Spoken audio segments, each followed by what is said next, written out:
வருகை கொண்டுள்ள அனைவருக்கும் வணக்கம். மேடையில பேசி கைத்தட்டல் வாங்குற அளவுக்கு நான் பெரிய பேச்சாளர் இல்லை, அதனால தயவு செஞ்சு நீங்களே ஒரு தடவை கை தட்டுவீங்க.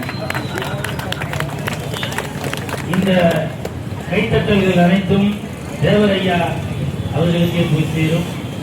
ஒரு சிறப்பான ஆட்டக்கார தம்பி, நன்றிப்பா. இந்த சிறப்பான நிகழ்ச்சி ஏற்பாடு செய்திருக்கும் ஜாகுவார் நாதன் அவர்களுக்கே போய் சேரும். தங்கச்சி வணக்கம் தம்பி, நல்லா இருக்கீங்களா? நன்றி நன்றி.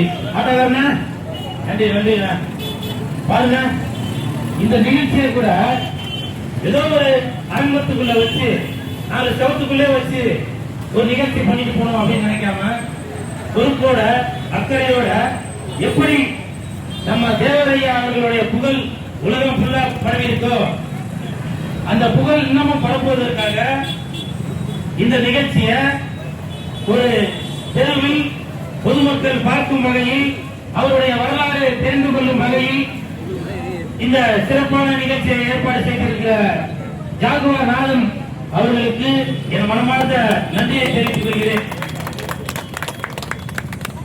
போற்றி பாடடி பெண்ணே, தேவர் காலடி மண்ணே. இந்த பாட்டு சினிமால சிவாஜி ஐயா பாடியிருப்பாங்க. தேவர் மகன் அப்படின்னாலே கமல் சார் ஞாபகம் வருவாரு, சிவாஜி சார் ஞாபகம் வருவாரு. வரலாறு படித்தவங்களுக்கு, தேவர் சமூகத்தில் உள்ளவங்களுக்கு மட்டுமல்லாமல் அனைத்து நன்றி நன்றி தம்பி அனைத்து சமூகத்தை சேர்ந்தவர்களுக்குமே இந்த தேவர் என்பது ஒரு பிள்ளையார் சொல்லி மாதிரி. ஏன் அப்படின்னாக்க, மதுரையில மீனாட்சி அம்மன் கோயில், அந்த கோயிலுக்கு கூட அனைத்து சமூகத்தை சேர்ந்தவர்களும் வரலாம் அப்படின்னு ஒரு ஒற்றுமையோட இருந்ததுதான் நமது தேவரையா அவர்கள். இப்படி பல சிறப்புகள். அதே மாதிரி சுதந்திரத்திற்காக நேதாஜி ஐயா அவர்களோட சேர்ந்து தேவரையா அவர்கள் ஒரு ஆர்மி ஆரம்பிச்சாரு. ஆர்மி சொன்னோம்னா உங்களுக்கு என்ன ஞாபகம்?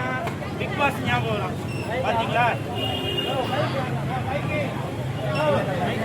பாத்தீங்களா பிக் பாஸ் சொன்ன உடனே மைக்கே ஆஃப் ஆயிடுச்சு.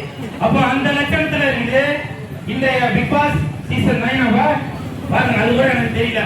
நான் வரைக்கும் பிக் பாஸ் போயிட்டு வந்தோம் தான். தம்பி நல்லா வீடியோ எடுப்பா.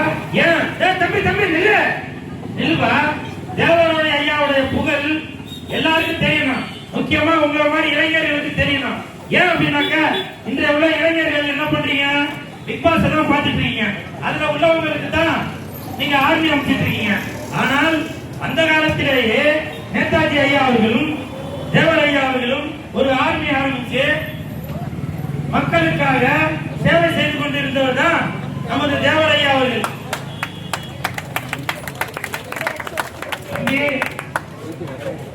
பிக் பாஸ் மட்டும் பார்க்காம இந்த பக்கமும் பாரு. ஏன்னா தேவரையா அவர்களுடைய புகழ் என்னைக்குமே பறந்து கொண்டேதான் இருக்கும். காரணம், அவர் செய்த தியாகங்கள் எல்லாமே விதைத்து விட்டு போயிருக்கிறார். அவர் விதைத்து விட்டதுதான் இன்னைக்கு மரமாக, செடியாக, கொடியாக வளர்ந்து கொண்டிருக்கிறது. அதற்கு ஒரு உதாரணம் பார்த்தீங்கன்னாக்க, நம்ம இயக்குனர் கோகன்ஜி ஐயா அவர்களை சொல்லலாம். அப்புறம் ஐஜேகே ஆனந்த் முருகன் ஐயா அவர்களை சொல்லலாம். திரு உமாபதி ஐயா அவர்களை சொல்லலாம். பாண்டியன் ஐயா அவர்களை சொல்லலாம். இன்பராஜ் பாண்டியன் அவர்களை சொல்லலாம். கூல் சுரேஷ் சொல்லலாம். அப்படி நன்றி நன்றி. பாருங்க, எனக்கு வச்சாலும் சரி, இவருக்கு வச்சாலும் சரி, இது ரெண்டுமே சேர்ந்து தேவரையா அவர்களுக்கு தான் போய் சொல்லணும். காரணம் என்னன்னா, எங்க 2 பேருக்கு நடுவில் தேவரையா அவர்கள் தான் தெரியுறாங்க. அப்படி தேவரையா அவர்களுடைய புகழ் என்னைக்குமே வளர்ந்து கொண்டேதான் இருக்கும். அப்படிப்பட்ட தேவரையா அவர்களுக்கு இன்று 30 விழா இருக்கிறதுல நான் ரொம்ப சந்தோஷப்படுறேன். அதே மாதிரி தேவரையா அவர்கள் பிறந்த மதுரையில ஆப்பநாடு அந்த கிராமத்துலதான் தேவரையா அவர்கள் பிறந்தாங்க. நிறைய பேருக்கு தெரியாது. நம்ம என்ன பண்றோம், Ajith sir, Vijay sir, Kamal sir, Rajini sir இதைதான் பார்த்துட்டு இருக்கோம். தேவரையா அவர்களுடைய வரலாறு தெரிஞ்சுக்கங்க, சரிங்களா? அந்த ஆப்பநாடு கிராமத்தில் பிறந்த அந்த தேவரையா அவர்கள் இன்னைக்கு எவ்வளவு பணக்காரங்க இருக்கலாம்.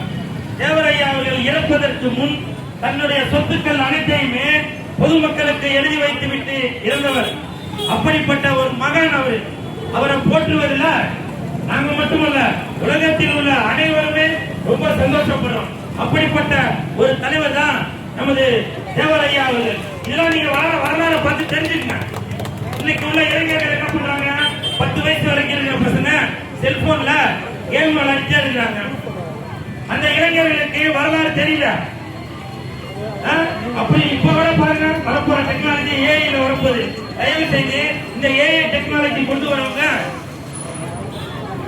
நம்ம தேவரையா அவர்களுடைய வரலாற்றையும் கொண்டு வாங்க, சரிங்களா? அப்படி அவருடைய புகழ் என்னைக்குமே வளர்ந்து கொண்டேதான் இருக்கணும். தேவரையா அவர்கள் அவர் ஒரு சமூகத்தை சேர்ந்தவராக இருந்தாலும் இன்னைக்கு நான் வந்திருக்கேன்னா அதற்கு அனைத்து சமூகத்தை சேர்ந்தவங்களுமே ஒன்றுதான் அப்படின்னு சொல்லி பாடுபட்டவர். எப்படி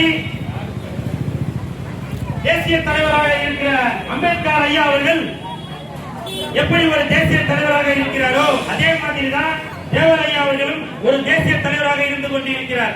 இந்த நேரத்தில் மோகன்ஜி சார், நீங்க கை தட்டணும் மறந்துட்டீங்க. நீங்க மறந்ததற்கான ஒரு காரணம் இருக்கு. அது என்ன அப்படின்னாக்கா, கோயம்புத்தூர்ல ஜிடி நாடு ஐயா அவர்களுக்கு பிரிட்ஜ் திறந்திருக்காங்க, மேம்பாலம் திறந்திருக்காங்க. அது சந்தோஷம்.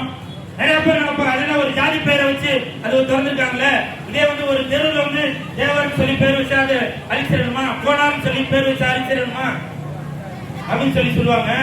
இந்த நேரத்தில் மோகன்ஜி ஐயா அவர்களே, நான் தமிழக அரசு